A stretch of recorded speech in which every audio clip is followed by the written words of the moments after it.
Hello, if you don't have Ultimate Performance Power Plan, let's create this today. Press Windows and X key.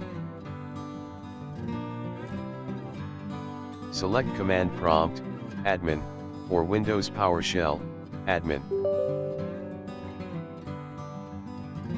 Go to description and copy the command.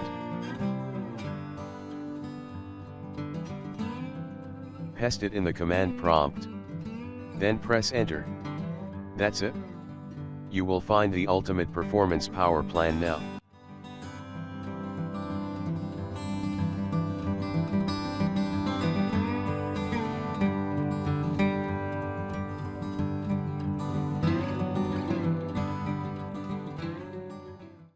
Thanks for being here.